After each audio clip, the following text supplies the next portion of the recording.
नमस्कार.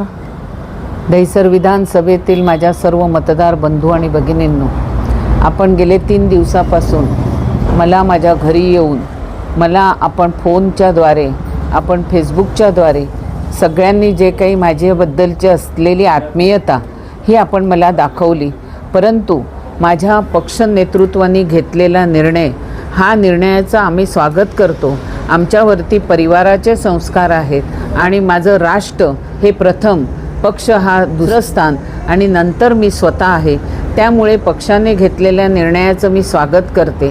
मी आपणा सर्वांस हात जोडून विनंती करते की ज्या पद्धतीने आपण मला 3 वेळा आमदार बनवलं, मला नगरसेविका बनवलं, त्यावेळेला जे आपण प्रेम दिलेलं होतं, तेच प्रेम, तोच सहकार्य आणि त्याच आपल्याकडनं मी अपेक्षा करत आहे की येणाऱ्या 16 तारखेला माझे 6 महायुतीचे नगरसेवक हे मला निवडून आणायचे आहेत. आणि त्यासाठी 1 नंबरमध्ये शिवसेना चिन्हावरती आमच्या शिवसेनेच्या उमेदवार रेखा यादव आहेत.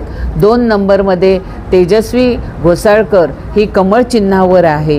6 नंबरमध्ये दीक्षा कारकर ही धनुष्यबाण ह्या चिन्हावर आहे. 7 नंबरमध्ये गणेश खणकर हे कमळ चिन्हावर आहे. 8 नंबरमध्ये योगिता पाटील ही कमळ चिन्हावर आहे आणि 10 नंबरमध्ये आमचे जितेंद्र पटेल हे सुद्धा कमळ चिन्हावर आहे.